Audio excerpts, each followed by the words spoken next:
Hi, I'm Kurt Lovell from Lovell's Nursery, and today I'd like to take a few minutes to talk about topiaries, how you take care of them, how you use them in the landscape, and just in general how they're used uh, around your home and in your landscape. So I want to show you some of the more common types of topiaries that we have available here at the nursery, and some of the most common shapes that we sell nowadays. We have what they refer to as the spiral, where the shrub has been trimmed into a spiral shape.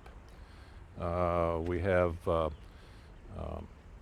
poodles, where you have multiple balls created out of a shrub.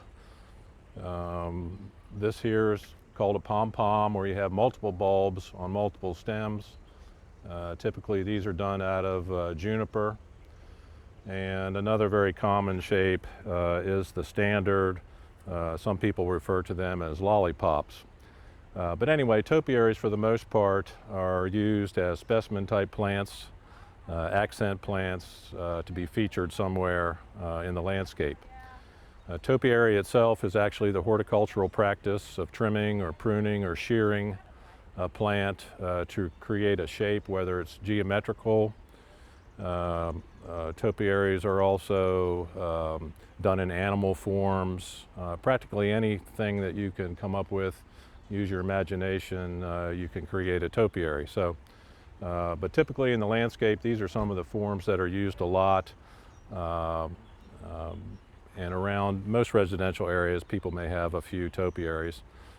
Some places, though, entire gardens are devoted to topiaries, especially in Europe, and some of the bigger type public gardens around will have entire areas devoted to topiaries.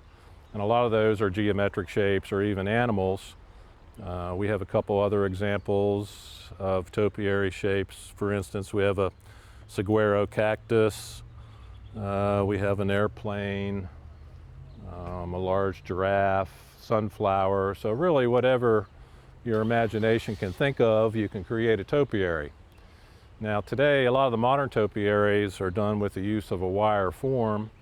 However, the traditional topiary method just requires patience and a little creativity with your pruning shears or your pruners. So some of the more common types of plants that are used for topiaries are arborvitae. Pyramidal arborvitae are used a lot for the creation of topiaries. They're easy to shape. Juniper is used quite a bit. Here again, it's a fairly easy evergreen shrub to shape. And these shrubs are used a lot for topiaries. A lot of the standards, actually what they do is they take a shrub and they graft it to a trunk.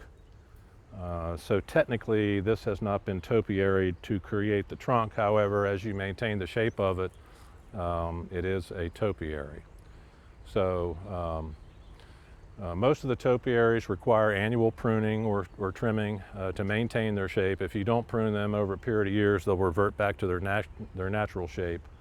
Of course, you don't want to have that happen, because you're going to pay a premium for a plant that's already topiaried. So it's in your best interest, I guess, to keep it that way, to get your money's worth out of it. So anyway, most of these evergreens are finished growing by early summer, sometime in July into the fall. That is when you want to get your pruning shears out, or your pruners.